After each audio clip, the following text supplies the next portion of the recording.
Hi, welcome to Jai lovely family. நம்மளோட சேனலை வந்து சப்ஸ்கிரைப் பண்ணாதவங்க வந்து சப்ஸ்கிரைப் பண்ணிக்கோங்க. இப்போ வாங்க வீடியோக்குள்ளே போகலாம். கருவாடு கூட்டு எப்படி வைக்கிறது அப்படின்றத வந்து பார்க்கலாம். கருவாடை வந்து இந்த மாதிரி சுடுதண்ணியில் வந்து நல்லா ஊற வச்சுக்கோங்க. ரொம்ப கொதிக்க வச்சிடாதீங்க. கை வைக்கிற சூடு இருந்தால் போதும். அந்தளவுக்கு லைட்டான சூடில் வந்து இந்த மாதிரி கருவாடை போட்டு ஊற வச்சுருங்க. ரொம்ப கொதிக்க வச்சு ஊற்றுனீங்க அப்படின்னா கருவாடை ஃபுல்லாக கரைஞ்சி போயிடும், வேஸ்ட் ஆயிரும். ஓரளவுக்கு நார்மல் சூடில் வந்து கருவாடை ஊற வச்சு எடுத்துக்கிட்டிங்க அப்படின்னா அதில் வந்து ரொம்ப உப்பு அதிகமாக இருக்கும். இந்த மாதிரி நம்ம ஊற வச்சோம் அப்படின்னா அந்த உப்பெல்லாம் ஓரளவுக்கு போயிடும், நார்மலாக இருக்கும் உப்பு. மாதிரி தூசி இந்த மாதிரி ஏதாவது இருந்ததுனாலும் போயிடும். கருவாடில் வந்து தூசி இருக்க தான் செய்யும், அதுவுமே கொஞ்சம் சுத்தமாகிக்கிறோம். இப்போ தாளிப்புக்கு என்னென்ன தேவை, அந்த கூட்டு வைக்கிறதுக்கு என்னென்ன தேவைன்றதை பார்க்கலாம். சின்ன வெங்காயத்தை வந்து இந்த மாதிரி கொஞ்சம் நிறையா எடுத்துக்கோங்க, பொடியாக கட் பண்ணி வச்சுக்கோங்க. 4 பல்லளவு பூண்டு வாசனைக்காக, 3 பச்சை மிளகாய். நான் குழந்தைங்களுக்கு கொடுக்குறனால 3 பச்சை மிளகாய் மட்டும் எடுத்திருக்கேன். உங்களுக்கு காரம் எக்ஸ்ட்ரா அதிகமாக வேணும் அப்படின்னா பச்சை மிளகாய் கொஞ்சம் எக்ஸ்ட்ரா எடுத்துக்கோங்க. நான் வந்து பசங்க அப்படின்றனால காரம் வந்து கம்மியாகவே சேர்த்துக்கிறேன். அதேமாதிரி 4 தக்காளியை வந்து நல்லா வாஷ் பண்ணி இந்த மாதிரி பொடியாக கட் பண்ணி எடுத்து வச்சுக்கோங்க. நம்ம வந்து புளி வந்து இதில் சேர்க்க போகிறது கிடையாது. புளிப்புக்கு வந்து தக்காளி மட்டும்தான். அதனால் தக்காளி வந்து கொஞ்சம் அதிகமாக சேர்த்தா மட்டும்தான் நல்லாயிருக்கும். இந்த கூட்டுமே நல்லா டேஸ்ட்டாக இருக்கும். அதுக்கு தேவையான மசாலா என்னென்னு பார்த்தீங்கன்னா, மிளகாத்தூள் 1 ஸ்பூன், மல்லித்தூள் 1 ஸ்பூன், கொஞ்சம் மஞ்சள்தூள் எடுத்துக்கோங்க. இல்லை நீங்கள் உங்கள்கிட்ட குழம்பு மிளகாத்தூள் இருந்தது அப்படின்னா அது மட்டுமே போடுங்க, போதும். உங்களுக்கு எது தேவையோ அதை வந்து நீங்கள் போட்டுக்கோங்க. இப்போ வந்து இந்த சுடுதண்ணி வந்து நல்லா ஆறுனதுக்கப்புறம் இந்த கருவாடை வந்து நல்லா நம்ம வாஷ் பண்ணி எடுத்துக்கலாம். ஏன்னா அதில் இந்த வெளியிலலாம் உப்பு வந்து ஒட்டியிருக்கும். அதை நல்லா சுத்தமாக க்ளீன் பண்ணி ஒரு பாத்திரத்தில் வந்து எடுத்து வச்சுக்கலாம். அதே மாதிரி நம்ம கருவாடு வந்து நம்ம வாங்கும்போது பார்த்திங்க அப்படின்னா ரொம்ப ஹார்டாக இருக்கும். இந்த மாதிரி சுடுதண்ணியில் போட்டு ஊற வச்சிங்க அப்படின்னா ஓரளவுக்கு நல்லா சாஃப்டாக இருக்கும். இந்த மாதிரி சாஃப்டாக இருந்தது அப்படின்னா வேகிறது கொஞ்சம் சீக்கிரம் வெந்துடும், நல்லாவும் இருக்கும். அதுக்காக தான் இந்த மாதிரி நீங்கள் ஃபஸ்ட்டு வந்து நீங்கள் சுடுதண்ணியில் நல்லா வாஷ் பண்ணி எடுத்துக்கோங்க. இப்போ பாருங்கள், நல்லா அந்த கருவாடை வந்து க்ளீன் பண்ணி நல்லா ஒரு பாத்திரத்தில் வந்து எடுத்து வச்சுட்டு ஒரு கடாய் வச்சு இந்த கருவாடை வந்து நம்ம பொரிச்சுக்கலாம். இப்போ வந்து பொரிக்கிறதுக்கு மட்டும், இப்போ கருவாடை மட்டும்தான் நம்ம பொரிக்க போகிறோம். அதுக்கு வந்து கொஞ்சமாக எண்ணெய் விட்டு அதை வந்து பொரிச்சுக்கலாம். நான் வந்து நல்லெண்ணெய் வந்து யூஸ் பண்ணுறேன். நல்லெண்ணெய் ஊற்றுனீங்க அப்படின்னா ரொம்ப டேஸ்ட்டாகவும் இருக்கும், வாசமாகவும் இருக்கும். அதுக்காக தான் சொல்ல வரேன். உங்கள்கிட்ட நல்லெண்ணெய் இல்லைனாலும் பரவாயில்ல, நீங்கள் எப்போயும் ரெகுலராக என்ன யூஸ் பண்ணுவீங்களோ அதை யூஸ் பண்ணிக்கோங்க. நல்லா எண்ணெய் சூடானதுக்கப்புறம் இந்த கருவாடை வந்து நம்ம போட்டு எடுத்துக்கலாம். சிம்லையே வச்சுக்கோங்க. அடுப்பை வந்து ஆனில் வச்சிங்க அப்படின்னா ரொம்ப கருகிரும் கருவாடு வந்து. இந்த மாதிரி சிம்மில் வச்சுட்டிங்க அப்படின்னா நல்லா பொன்னிறமாக நல்லா பொரிஞ்சு வரும். நீங்கள் வந்து 4 நாளாக பொரித்து எடுக்கிறதுனால எடுத்துக்கோங்க. என்னோடய பாத்திரம் வந்து கொஞ்சம் அகலமாக இருக்குது அப்படின்றனால நான் மொத்தமாகவே எல்லா கருவாடையுமே வந்து சேர்த்துக்கிட்டேன். நீங்கள் வந்து கொஞ்சம் கொஞ்சமாக பொரித்து எடுக்கிறதுனால எடுத்து வச்சுக்கோங்க. இந்த மாதிரி பொரித்து எடுத்தோம் அப்படின்னா லாஸ்ட்டில் இறக்க போகும்போது நம்ம கருவாடை சேர்த்தோம் அப்படின்னா முழுசாக இருக்கும் கருவாடு வந்து. ஒரு சிலர் பார்த்திங்க அப்படின்னா கருவாடு கூட்டுன்னு சொல்லுவாங்க, அந்த எலும்பு மட்டும் அந்த முள் மட்டும்தான் இருக்கும், கருவாடெல்லாம் கரைஞ்சி போயிடும். இந்த மாதிரி நீங்கள் பொரிச்சிட்டு சேர்த்திங்க அப்படின்னா கருவாடு துண்டமாக அப்படியே முழுசாக இருக்கும், சாப்பிட்றதுக்கு நல்லாயிருக்கும். இப்போ இந்த சைடில் இன்னொரு கடாய் வச்சு தாளிக்கிறதுக்கு கொஞ்சம் தேவையான அளவு எண்ணெய் சேர்த்துட்டு கடுகு, கொஞ்சம் வாசனைக்கு சீரகம் சேர்த்துக்கோங்க. கட் பண்ணி வச்சுருக்க வெங்காயம், பூண்டு, பச்சை மிளகாய் இதையும் சேர்த்து நல்லா வதக்கிக்கிடலாம். இதுக்கு வந்து நம்ம சின்ன வெங்காயம் சேர்த்தோம் அப்படின்னா ரொம்ப நல்லாயிருக்கும். கருவாடு, மீன் குழம்பு இதுக்கெல்லாம் வந்து சின்ன வெங்காயம் சேர்த்தா மட்டும்தான் ரொம்ப டேஸ்ட்டாகவும் இருக்கும், நல்லா வாசனையாகவும் இருக்கும். அதுக்காக தான் சொல்ல வரேன். சின்ன வெங்காயம் சேர்த்திங்க அப்படின்னா கருவாடு வந்து ரொம்பவே டேஸ்ட்டாக இருக்கும்.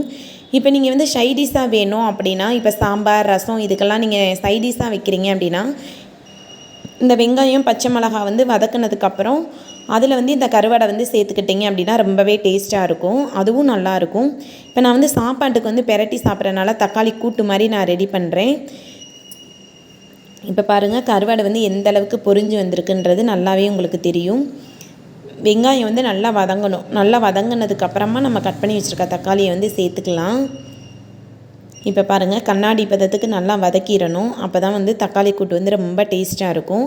இது பசங்களுக்கெல்லாம் கொடுக்குறனால அந்த கருவாடு வந்து கரையாமல் இருக்கணும், அதுக்காக தான் நம்ம வந்து எண்ணெயில் வந்து பொரிச்சுக்கிறணும்.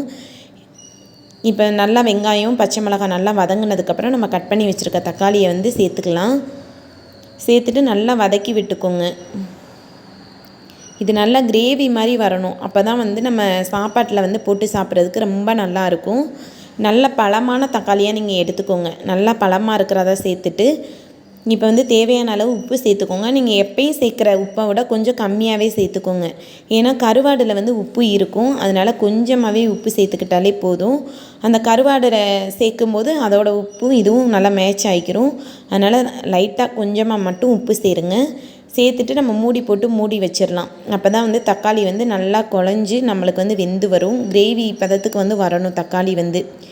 இப்போ வாங்க ஒரு 5 நிமிஷம் கழித்து நம்ம மூடியை திறந்து பார்க்கலாம் எந்த அளவுக்கு வெந்திருக்குன்றது. இப்போ பார்த்தீங்கன்னாலே தெரியும், நல்லா கூட்டு மாதிரி வந்துருச்சு. தக்காளியெல்லாம் நல்லா மசிஞ்சு இந்த பதத்துக்கு வந்து வரணும். அப்போ தான் வந்து ரொம்ப டேஸ்ட்டாக இருக்கும். இப்போ நீங்கள் நல்லா தக்காளி கரைஞ்சி வெந்துருச்சு, கிரேவி மாதிரி வந்துருச்சு அப்படின்னா இந்த ஸ்டேஜில் வந்து நம்ம எடுத்து வச்சுருக்கோம் இல்லையா மசாலா, இதை வந்து சேர்த்துக்கலாம். மிளகாய்த்தூள், மல்லித்தூள், கொஞ்சம் போல் மஞ்சள் தூள் வந்து சேர்த்துக்கோங்க. நீங்கள் குழம்பு மிளகாத்தூள் நீங்கள் வச்சுருக்கீங்க அப்படின்னா அது மட்டுமே போட்டாலே போதும், ரொம்ப டேஸ்ட்டாக இருக்கும். உங்களுக்கு எந்த அளவுக்கு காரம் வேணுமோ அந்தளவுக்கு காரத்துக்கு நீங்கள் சேர்த்துக்கோங்க. நான் குழந்தைங்களுக்கு கொடுக்குறதுனால கொஞ்சம் காரம் வந்து கம்மியாகவே தான் சேர்க்குறேன். இந்த ஸ்டேஜில் வந்து கொஞ்சம் தண்ணி வந்து சேர்த்துக்கோங்க. ஏன்னா அந்த மசாலா வாசனை வந்து போகணும் இல்லையா, அந்த பச்சை வாசனை இல்லாமல் இருக்கணும் அப்படின்றதுக்காக தண்ணி கொஞ்சம் நல்லா இந்த மாதிரி நல்லா கலந்து விட்டுக்கோங்க. அந்த மாதிரி எந்த அளவுக்கு தண்ணி வேணுமோ, அதாவது நம்ம வந்து இது வந்து கிரேவி மாதிரி நல்லா வரும். உங்களுக்கு குழம்பா வந்து நம்ம வைக்க கிடையாது, உங்களுக்கு எந்த அளவுக்கு தண்ணி வேணுமோ அதனால ஒரு அரை டம்ளர் அளவுக்கு ஒரு 3/4 டம்ளர் தண்ணி இருக்கும். 1/2 டம்ளர் தண்ணி சேர்த்தீங்க அப்படின்னா, ஏன்னா அந்த மசாலா ஐட்டம் அந்த பச்சை வாசனை போகிறதுக்காக இதெல்லாம் நம்ம தண்ணி சேர்த்துக்கிறோம். தண்ணியும் அது மாதிரி அந்த தண்ணி ஒரு தடவை இன்னுமே உங்களுக்கு வந்து கூட்டு வந்து நல்லா பச்சை வாசனை போகிற அளவுக்கு நம்ம கிரேவி மாதிரி நல்லா அந்த மிளகாய் வாசனைலாம் வந்து தண்ணி சேர்த்துட்டு பச்சை வாசனை அடிக்கிற மாதிரி இருக்கும். அதனால திரும்பியுமே மூடி போட்டு மூடி வச்சு இந்த மாதிரி ஆவி வரும்போது ஒரு 5 நிமிஷம் கழிச்சு நீங்கள் மூடியை திறந்து பார்த்தீங்க அப்படின்னா இந்த அளவுக்கு நல்லா கிரேவி நல்லாவே ரெடியாகி வந்து நீங்கள் பார்த்தீங்கன்னாலே தெரியும் எந்த அளவுக்கு இருக்குன்னு. இப்போ பாருங்கள் எந்த அளவுக்கு இருக்குது அப்படின்ட்டு. என்னோட பசங்க சாப்பாடு விளையாண்டுட்டு இருந்தாங்க அப்படின்னா கருவாடு சாப்பாடு வரவங்களுமே மேலே வந்துட்டாங்க. அந்த அளவுக்கு டேஸ்ட்டாக இருக்கும் இந்த கருவாடு. பார்த்துட்டே இருந்தாங்க. கண்டிப்பாக கருவாடு செய்கிறத அவ்வளோ அவசரம் செஞ்சு பாருங்க, அவ்வளோ நல்லா இருக்கும். நல்லா சுட கருவாடு வந்து கரைஞ்சி போகாமல் கருவாடை போட்டு சாப்பிட்டு கேட்டீங்கன்னா அவ்வளோ. இப்போ நல்லா கிரேவி ரெடியானதுக்கப்புறம் நம்ம பொரிச்சு வச்சுருக்க கருவாடை வந்து நம்ம சேர்த்துக்கலாம். கருவாடை வந்து பார்த்தீங்கன்னா நம்ம இறக்க போகும்போது கருவாடை வந்து, ஏன்னா நம்ம ஏற்கனவே நம்ம எண்ணெயில் வந்து பொரிச்சுட்டோம் நல்லா தக்காளி, அதனால கருவாடு நல்லாவே வெந்திருக்கும்.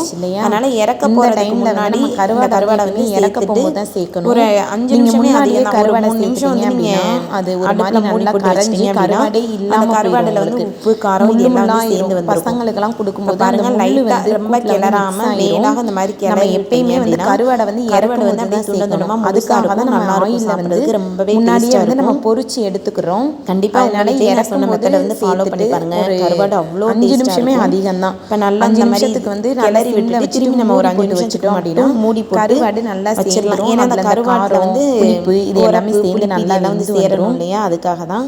இப்போ பாருங்கள் கருவாடு கூட்டு வந்து எந்த அளவுக்கு இருக்குது அப்படின்ட்டு. கண்டிப்பாக உங்களோட வீட்டில் பதத்துக்கு ட்ரை பண்ணி பாருங்கள். ரொம்ப தண்ணியாக வச்சிங்க அப்படின்னா அது குழம்பு மாதிரி ஆயிரும், கொஞ்சம் சாப்பிட்றதுக்கு ஒரு இதாக இருக்கும். பாருங்கள் இந்த மாதிரி கெட்டியாக இருந்துச்சுன்னா ரொம்பவே திறந்து பார்த்தோம் அப்படின்னா கருவாடு நல்லா கருவாடு வெந்துருச்சுன்றது உங்களுக்கு நல்லாவே தெரியும். கருவாடு கூட்டு வந்து ரெடி ஆயிடுச்சு. சுடு சாப்பாடு வடிச்ச சாதத்தில் வந்து நல்லா சுட சுட சாப்பாடு ரொம்பவே நல்லா இருக்கும். இந்த கிரேவி வச்சு சாப்பிட்டு பாருங்க, ட்ரை பண்ணி பாருங்க. நல்லா இருக்கு. எல்லாருக்குமே வந்து கருவாடு ரொம்பவே பிடிக்கும். கண்டிப்பாக நீங்களும் ட்ரை பண்ணி பாருங்க. இந்த மாதிரி நீங்கள் வீடியோ பாருங்க, ரொம்ப நல்லா மறக்காம நம்மளோட சைடிஸா வேணும் அப்படின்னா நான் சொன்ன மாதிரி வெங்காயம் பச்சை மிளகாய் மட்டும் போட்டு வதக்கி விட்டுக்கோங்க. இதே மாதிரி கருவாடை வீடியோஸ்ல வந்து கலந்து எடுத்துக்கோங்க. ஓகே ஃப்ரெண்ட்ஸ், உங்களுக்கு இந்த வீடியோ பிடிச்சிருந்தது அப்படின்னா என்னோட பசங்க வந்து இந்த வாசனைக்கே வந்து சாப்பாடு போட்டு கொடுங்கம்மா அப்படின்னு என்ன தேடி வந்துட்டாங்க. Okay friends, bye. Thanks for வாட்சிங்.